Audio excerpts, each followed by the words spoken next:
Deborah Gilboa, and I'm a family doctor and a resilience expert and a mom of four. And wow, I'm really feeling the overwhelm, and we're going to talk about it. But before we do, I want you to meet my friend Brian. Hi, Brian. Hey, how you doing, Debbie? As well as I am. Mostly good. How are you?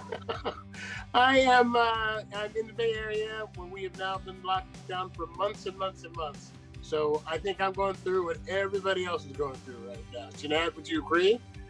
Oh my goodness, yes. Hi, I'm Jeannette Kaplun. I'm a mom of two, content creator, and the default parent for everything. So yes, I am feeling all the overwhelm in the world. I'm glad you did the default parent, so I can drop my kids off at your house. I guess. Catch a breather. I think a lot of people are taking care of everybody except themselves, and that only adds to the feeling of overwhelm, which is something that continuously is coming up in my community. What about yours, Debbie? I hear about this from everyone. I've never heard so many people pause before answering the question, how are you?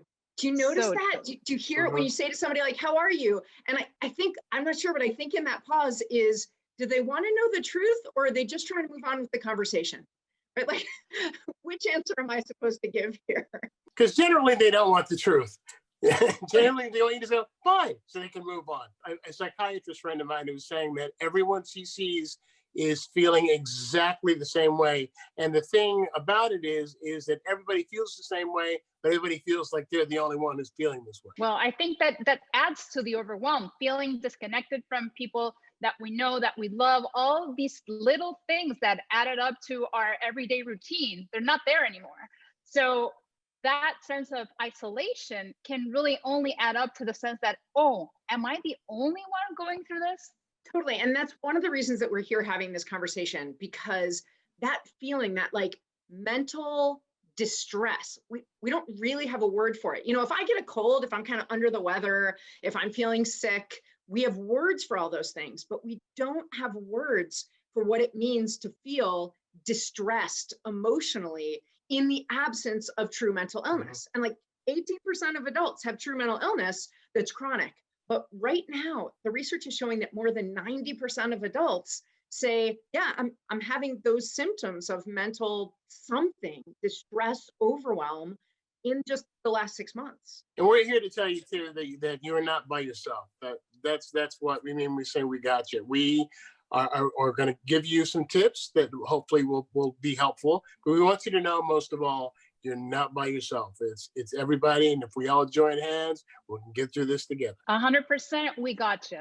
We got you with not only information, but hacks, because we want to help you feel less overwhelmed. So here's the question that I have is, I know what overwhelm looks like in my day, like in my world. For me, overwhelm looks like staring at my to-do list, knowing that any one of those things is approachable, but not having that extra, like tiny bit of energy that I need to just do something. That's what overwhelm feels like for me. Brian, when you feel overwhelmed, what does it look like for you? It looks the same way. It looks like there are a million things that need to be done. And there are some that I can jump on and do right now, but there's something missing that's stopping me from doing what I need to do when I need to do it. Well, yeah. I also feel sort of like a brain fog, right? It's like, you need to start somewhere. You don't know where to start. And just like a tiny little thing that you hadn't planned for can throw off my entire day. So that's when I realized that I'm overwhelmed. I don't know how to react in a healthy way. And I have to take a pause, breathe in, and then realize, hey, I can tackle this one task at a time. And the little things seem huge. That's the worst part of it. When you're overwhelmed, just the little things, and going to the store, cutting the lawn, the little things seem just like climbing Mount Everest when you're overwhelmed. That experience is something I'm hearing a lot about also from my patients. And, when in the past, when I've said to a patient, okay, one change, because I always say to people, one change at a time. My favorite thing is January 2nd in the office, when everybody says to me, Dr. G, this is my year, man. I'm going to take a vitamin and I'm going to exercise every day. And I'm not going to drink wine except for once a week. And I'm like, whoa, pick one. Because if you try and make 3 or 4 or 5 changes all at once, you will be a really miserable, determined person for about 3.5 days, and then you'll blow it all off. So I always say to people, pick one thing. But now, even picking one thing, people are like, I'm just trying to get through one day to the next or 1 hour to the next, because there are so many things coming at people so quickly. And Brian, one of the things that I wondered what your observation is like, you are in the entertainment industry. Mhm. How are people interacting differently? I feel like instead of enjoying entertainment, people are like putting entertainment as a buffer between them and what's got to get done. Do you Well, see it's that? really hard for entertainers right now because we can't have audiences. We can't have live audiences, and that's what we feed from. I say that as a comic and as a solo performer, that we get a lot of our energy and our strength for it's a communal experience that you're having. So we have done some shows over Zoom. A lot of comics, a lot of performers have done some shows over Zoom, but it's just not the same thing. You're not connected to them. And that, I think that goes with everyday life, even aside from the entertainment industry. And that is that we're not, especially if you're a people person, we are not connecting, and especially not connecting with our friends, not connecting with our families, not in any real tangible way. We can talk on Zoom, but we can't give them a hug. I also feel that there is Zoom fatigue, right? So that can be overwhelming in itself, being Mhm. on screen, trying to keep concentrated, looking at the camera instead of looking everywhere. Also being self-conscious of how you're looking on a Zoom and just paying attention to what everybody is saying is also overwhelming because we're not used to it. It is so different. Technology for many people also can only add to this overall sense of overwhelm. So I think there's so many little factors that once you add them up, it is like a huge deal. See, you hit on something right there in terms of my overwhelm today, because of Zoom. If we weren't doing Zoom, I would be in a t-shirt and in my sweatpants. But now I gotta get ready. I gotta comb my hair. I gotta look okay for a camera, even though I'm Although, home to alone. be fair, you could totally still be wearing those sweatpants. We'd have no idea. I think that companies that sell nice tops are doing really well right now, but companies that sell nice pants, sorry, They're doing 2020 zero. happened. Like, yeah, we don't really need that. I constantly like to ask my audience how they're doing, what is troubling them, how their week is going, because I do feel that we take it for granted. Everybody's like on autopilot. Yeah, Mhm. fine. But the reality is that we're not fine. And I want them to feel, as Brian was saying, that we are not alone, right? And I would say that half of my community is fine with trying one hack, trying one small change, not too much, something that seems small, but that can make a big difference. And the other half is like, you know what, I can't deal with this right now. I'm overwhelmed. I'm not even answering your poll because you're asking too much of me right now. And that is also showing me the changes and the stress that they're under, which we're all under, but everybody's living it differently. And people don't like to talk about their problems in general, and in the Hispanic community, even less. There's a lot of stigma attached to anything that could be construed as somebody being negative or depressed. People have an issue about talking about their feelings, about not being bright, bubbly, and smiling all the time. The same thing with the African American community. That when you're feeling overwhelmed, or if you're feeling sad, or if you're dealing with personal issues, that is somehow taken, or for some reason taken as a character flaw, when it's actually it's actually an illness, but it's a temporary illness, but it's an illness nonetheless. And I just want to touch for a second on the fact that I'm so grateful that so many people in 2020 are starting to look differently at privilege. Privilege is a little bit of an obstacle, though, to people talking about their struggle and their difficulty. We need every individual to be able to say, I am having a hard time. I do need some help. So I just want to thank you guys for coming to this conversation, because this is almost everyone's normal right now, is feeling somewhat overwhelmed.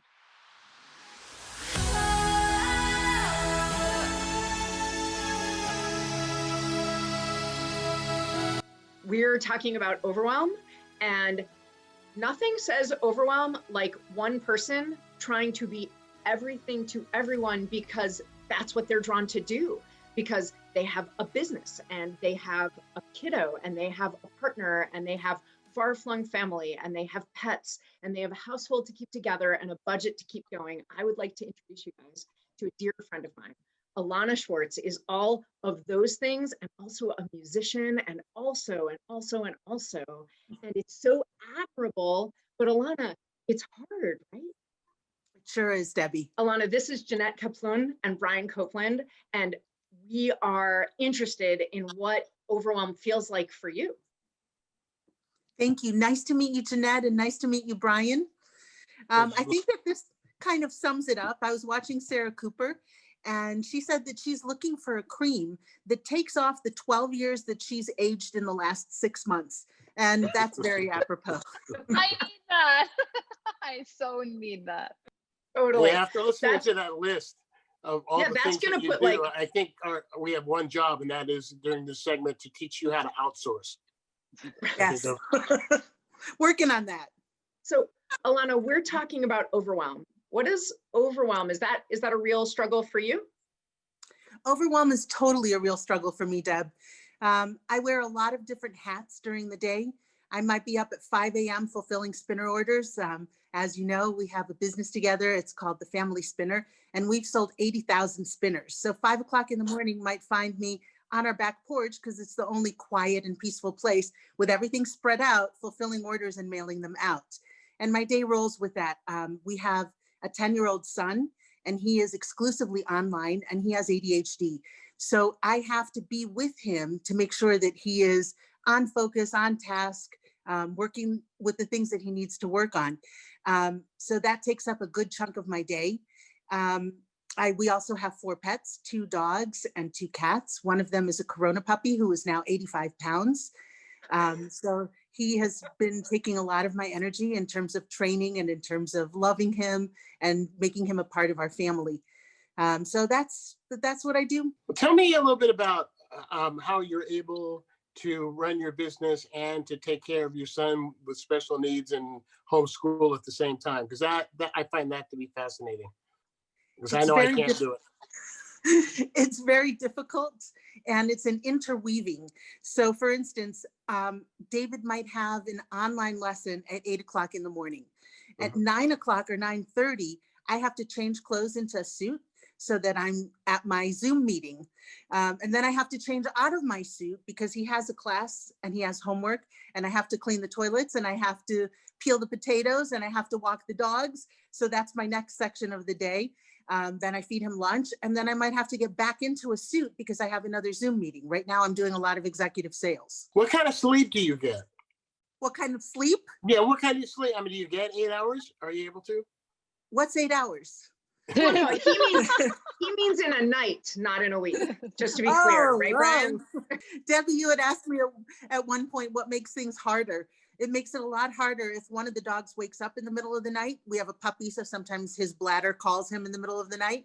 And we have an elderly dog, so sometimes he's in pain in the middle of the night, or sometimes David jumps into our bed in the middle of the night. That makes things a lot harder because on top of my routine and on top of all the things that I'm doing during the day, I'm also exhausted.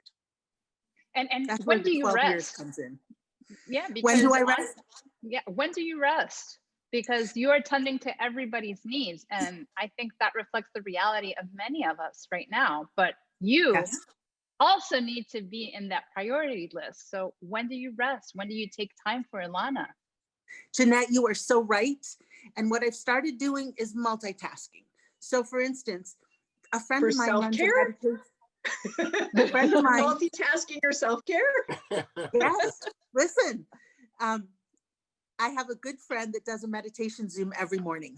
So I can't take 45 minutes to do a meditation Zoom. However, I can put on the meditation Zoom and listen to her calm, soothing, wonderful, beautiful voice and do my dishes at the same time. Another thing that I've started doing with our son, I was finding that all throughout the day, I'm telling him to do things that he doesn't want to do. Get up in the morning, eat a healthy breakfast, brush your teeth, take a shower. Now do your homework, do this English class, do the science class, do the math class. And that was very emotionally difficult for me because I don't want to be the one that's the bad guy for him. So one of the things that I decided is that when we do the I Ready math class, we're going to make this a bonding time. iReady is his absolute worst class. It's a lot of math repetition. So I put my arm around him and we laugh about the class, how ridiculous it is. And we race to get to the equations faster. And then at the end of that, if we do it quickly, then we can share a Sprite, or we can go out for a walk with the dogs, or we can do something that's fun. Now you do multitask a lot, and I'm impressed, but I got one question for you. Out of all of the multitasking you do, if you had to break it down to a percentage, what percentage would you say that you're actually present? That you're actually present in terms of what it is that you're doing? Yeah. Because when you're doing 3 or 4 or 5 things at the same time, you're not always there. Your mind is someplace else while you're dealing with all these things. What percentage would you say you're actually present? I'm sure you're present with your son. I don't know, Brian. You're asking a very good question. I often have 5 different things in my head at one time. Mm-hmm. What I've started doing is taking a 15-minute bath in between my day shift and my night shift. So at the end of the day, before my husband comes home at around 7 o'clock, I take a 15-minute bath. And that's like a break for me where I am totally present and totally relaxed. And that gives me a little bit of a break between the day shift and the night shift. Plus, you're not multitasking, because I do have my doubts that multitasking self-care is really healthy. I know it's all you can deal with right now. So we have to be realistic, and sometimes we can't achieve the ideal. So we have to find something that works for us. But I do feel that those 15 minutes that you take for yourself during your bath, that really does the trick. Thank you, Jeannette. Alana, you're describing this experience of having things kind of in control. But I know that you've gone through times during the pandemic when your brother was quite ill with COVID, when you had a lot of concerns about, and they're far from you distance-wise, in terms of miles, but very, very close to your heart, and you're really hands-on with your mom's health. What happens to your ability to do the dishes and the meditation and your son's online learning and taking care of the dogs and keeping your business moving forward when something like that is pressing on your mind? It's very difficult, and I have to compartmentalize. I haven't seen my mom in 10 months since COVID started. She's elderly and she lives in Florida. I do call her every single day and we talk. Another thing I wanted to talk about in terms of coping skills, I have 3 women friends and we have a Facebook Messenger group where we talk to each other in little tiny bits all throughout the day. And one of the things we talk about are gratitudes. So we try to type in 3 gratitudes every single day. And that helps me a lot. But the other day I just typed in, you know what? I am feeling really ungrateful today. And that's okay. My friend said, shout it out, baby. What thing in your life that you did or had to do on a regular basis before COVID do you now go, what was I complaining about back then? The way things are now. What's something that you had to do every day or had to do all the time before COVID? Now you'd be happy to do it. Oh my gosh. We used to go out a lot. Like when I had David, maybe it was a day off of school or maybe it was a Sunday, we would take his friends, throw them in the car and go out to putt-putt. We'd go out to amusement parks. We'd go out to the zoo, and then we'd all pile into the car and go to Eaton Park.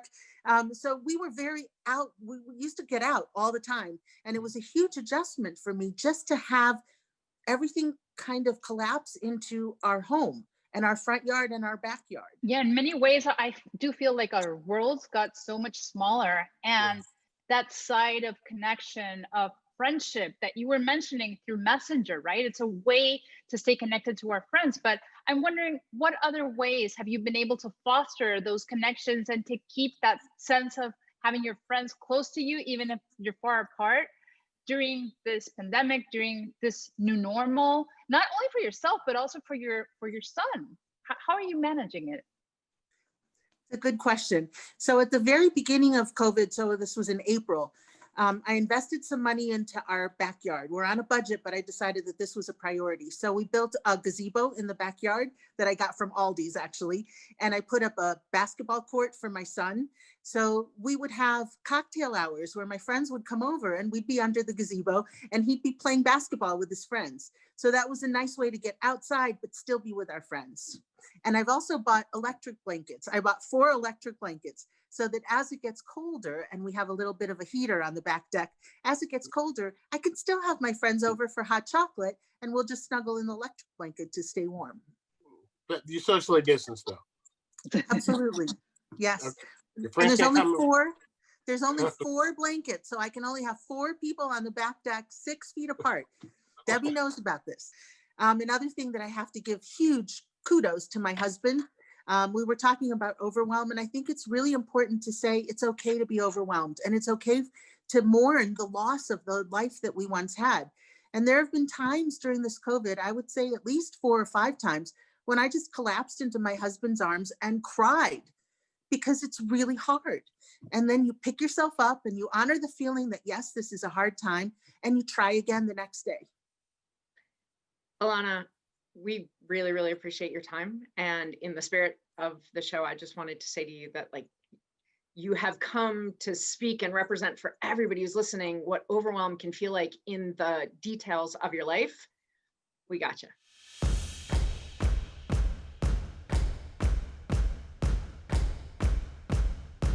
You know, it is amazing the things that people are feeling and the things that are happening as a result of the pandemic and the states that have shut down. As I mentioned, I'm in the Bay Area and we've been shut down for months. I wake up and I have no idea what day it is.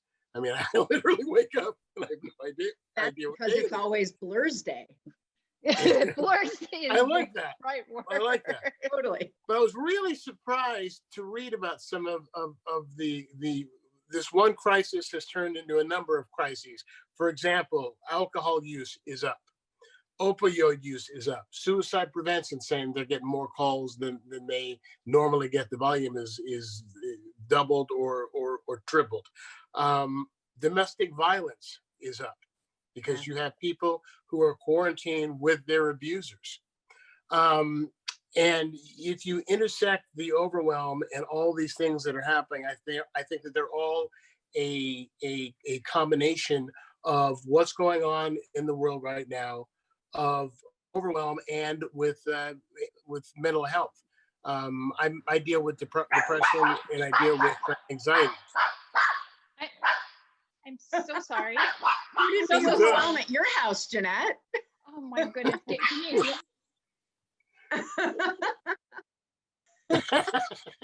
Okay, I am so sorry. No worries. Somebody was banging on the door, like, I don't know what was going on, and it was just a package, but they literally like banged the door and the dog went absolutely berserk. So I am so sorry.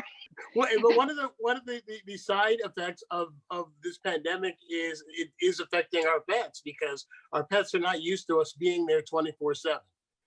And they react to us doing normal things, right? But they want to be with us. And they show up in all our Zoom meetings and interrupt our most important things, like, constantly. Exactly. And sometimes it's embarrassing, but we can't control it. And I think this only adds to the sense of, oh, one more thing that I cannot control.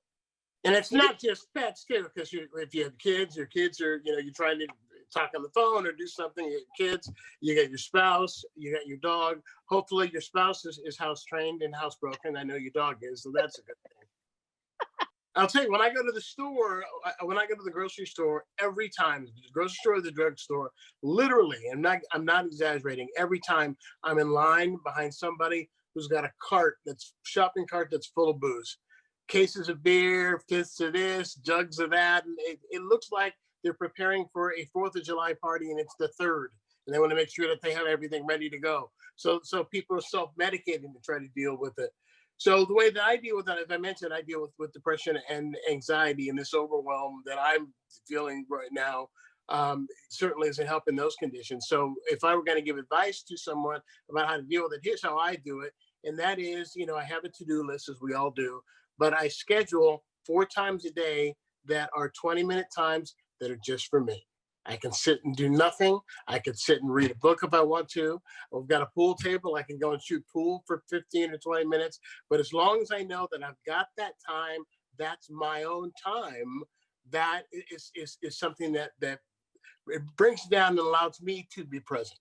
That's so important, right? Because you really need to have something to look forward to. And even if it's 20 minutes that are just for you, that you schedule and that you actually have to put them in your list so you don't forget about that, I think that can help tremendously. I'm just wondering, Brian, that if someone knows that, like, okay, I have this struggle with my mental health all the time, and right now there's more stressors coming at me, I'm more likely to have symptoms. How do you know when the overwhelm is a symptom that you should be really worried about, or if it's just kind of how things are going right now? Like, what should people do to notice their yellow flags before they are hearing that suicidal ideation in their head or reaching for substances in an unhealthy way? Well, and before it gets too dark, the way that I look at depression is it's like being in a room with a dimmer switch, where you turn it a little bit and a little bit, and you don't notice it. It's a little bit, and then all of a sudden it's all the way out and it's dark. So what you need to do is be really, and it's not easy to do, but it's to be really, really self-aware and know when that dimmer switch is starting, and then and have a plan in place for what you're going to do as that dimmer switch moves. How do you realize when it's time to take that extra step?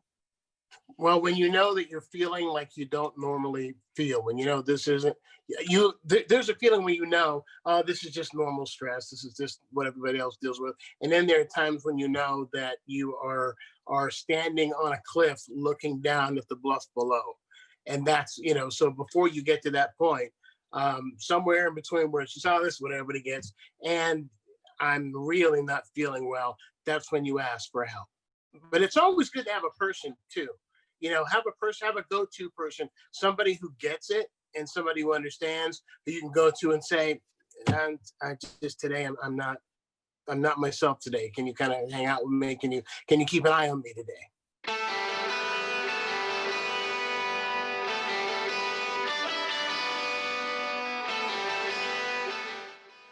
Well, we've all been dealing with the sense of overwhelm, but we all have our personal hacks. We are not the only ones dealing with this. We are not alone, and we got you. So we're going to share with you little tiny things that can help you, just like they've helped us. So I want to start. For example, I was so big on making these huge to-do lists, but big to-do lists are not feasible, and they only drive to frustration, which only adds to more overwhelm. So anytime I make a to-do list, I limit it to 5 things, and then I take off 2, and then I take off another one. So I'm only left with 2 major goals for the day. And if I don't reach them at the end, you know what? Tomorrow is a new day. What works for you, Debbie and Brian? Okay, so for me, overwhelm is about feeling like I'm inadequate to the moment, right? Like I mean to get this done or handle this, and I'm just not. And what I found is that it usually means I'm taking myself too seriously. I'm either putting too much pressure on myself, or I'm feeling like I ought to be able to juggle these 3 flaming things and also cook dinner or whatever it is. And so the thing that helps me get over that feeling, break that cycle of feeling overwhelmed, is deep gut laughter, which I'm hoping will make Brian really happy because that's his job. He's a comedian. But I have found my go-to can always make me laugh until I'm crying is reading the best of Damn You Autocorrect. This is a website. This is a website that shows text streams where autocorrect got the better of someone. And okay, so my very, very, very favorite one is where this woman writes, hey, Mom, are you feeling better now? Oh, yes, I really am. Oh, good. I was worried about you this morning. You're right. But I took anal for 2 hours and I feel much better. Mom, a nap, not that other dirty thing. It may not be this particular website for you, but if there are memes or stand-up or silly TV shows or whatever it is that really makes you gut laugh, it does really free me up and make me feel like, okay, I can probably get one thing done.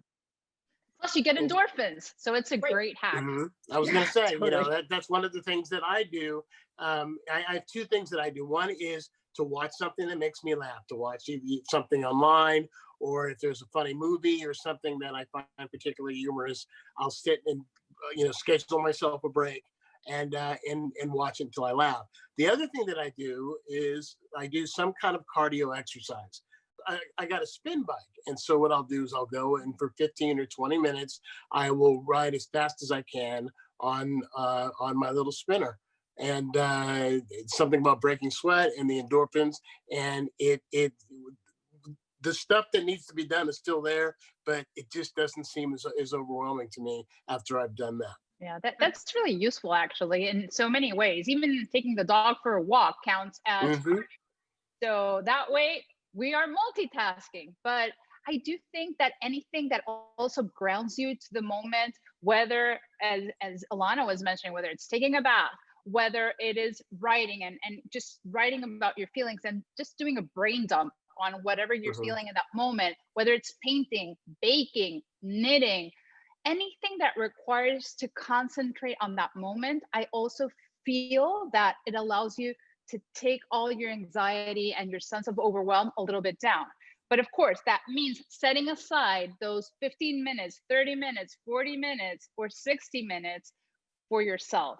And I think that if we can really convey that to everybody who is watching us, that it's not selfish to take time for yourself to feel better. I think that's the biggest hack of all, that you have to understand that you have to put yourself in that priority list, make yourself important, and realize how important it is to really take care of yourself, not only physically, but mentally, emotionally, whatever it takes to even help you feel a little better.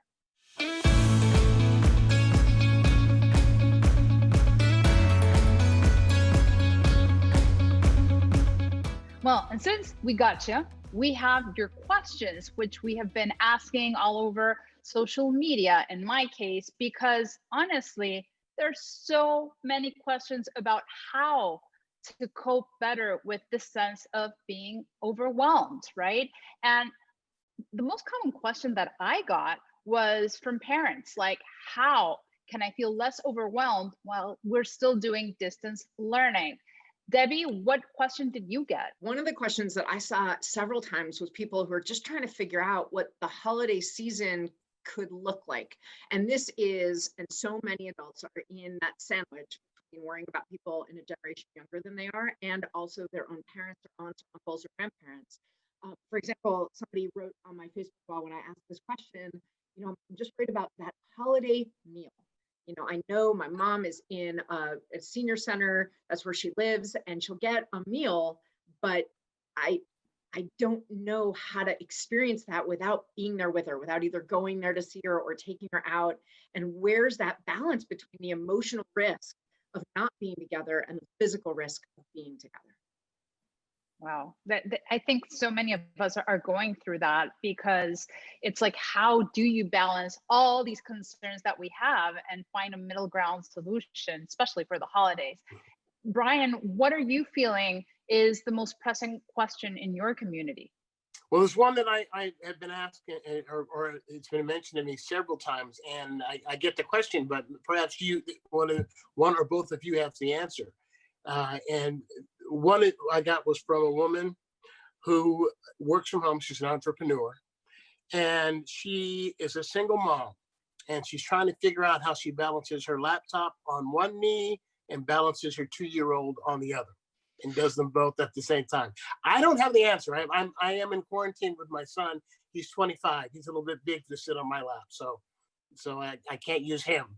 But do you have any advice for her about how to pull that off? I mean, at least her laptop stays where she puts it. You can't say that about a 2-year-old. They definitely do not stay where you put them. And it stays dry, her laptop. Right. So that's also, good. Hopefully, unless the 2-year-old gets a hold of it, in which case it might not stay dry. Plus, your laptop never interrupts you, but your child will have needs that require immediate attention. So it's really hard to balance all those things, right? And I think that in many ways, we're better off being as honest as possible with whoever is on the other side of the screen if we are on a Zoom, and just recognizing and acknowledging that, hey, I don't have childcare and I'm trying to do my best. And sometimes your best won't be perfect and won't be good enough. But it's a really tough question. And so many parents, I'm a working mom as well, but for me, it's easier because my kids are teens. But with toddlers and preschoolers, it's a challenge to keep them entertained. So I would try to find blocks of time in which maybe she can be a little more productive while her son is maybe playing right next to her, and figure out different little blocks of time might be easier than trying to set aside an hour or 2 hours. Maybe to break it down into 15 minutes. Maybe what you just said actually is an answer to all the different questions that we read. That honesty, the honesty to say, we can't in this holiday meal have the experience we've had, but I want to have some of the same feelings. How could we get that? And the honesty to say that online learning, it's not going to be the experience that we had last year, whatever we pictured for this particular grade of our kids' school year, but we can break things into smaller chunks and find different kinds of satisfaction in smaller or more creative ways. That's really seems to be how to combat all of these issues, is changing how we get to the feelings that we're trying to get to. And it's okay to not be okay, but we need to figure out a way to deal with this. And we can. And that's why we have you here. And that's why we're trying to show you that you're not alone and that we've got you. Well, this has gone by very quickly, and a pleasure chatting with you two ladies. And so I thought we would end things by giving our viewers a final thought, just something that you're thinking about in terms of overwhelm, or in terms of the pandemic, or the other things we're struggling with. My son Casey is a musician, and he did an album recently that is called Just for Now. And what he meant by that is everything that's happening right now is just for now. It's not forever. This too shall pass. So I've been kind of using that as a personal mantra whenever I'm feeling like, I got to tear my hair out, I can't stand one more day in here again, I got to get out and get back to my regular life. I think, hang on, take a deep breath. This is just for now. It's just for now. It's not forever. It's just for now. That's a really good way to think about it, because the way that I handle overwhelm is I try and remind myself all the times in my life that have been the hardest times, that when I lost my mom, when each of my babies was tiny and, God love them, difficult, when I've really struggled with a job loss or something, the thing that is the most overwhelming in that moment is this sense that, oh my gosh, it's always going to be like this now. I'm always going to be crushed by grief, or I'm always going to be laying under the weight of a freaking out 2-year-old, or I'm always, and there is no always. I have to keep reminding myself now the same things I wish I could go back and tell myself then. It is really hard, and it is not always. So that feeling of overwhelm will change, even if you can't picture when or how. Yeah, and we can't predict when or how it will happen. But I do think that we need to keep in mind that the way that we get through this is one day at a time, 1 hour at a time, 1 minute at a time. Sometimes instead of feeling so overwhelmed by everything that's going on, and rightfully so, I think if we break it down into smaller chunks, okay, I need to get through this minute, I'll get through this half an hour, I'll get through this hour, I'll get through this day, it will become a little more manageable. And as Brian was saying, this too shall pass. And in the meantime, we got you. Thank you for joining us for this episode of We Got You. You can like and subscribe to us on YouTube and follow us on social media. You can find me at Ask Dr. G pretty much everywhere. And my website is askdrg.com. My name is Jeannette Kaplun. You can find me at Jeannette Kaplun and read my blog, HispaniCglobal.net. You can find me on Twitter at Brian Cope, or you can go to briancopeland.com. And remember, we got you.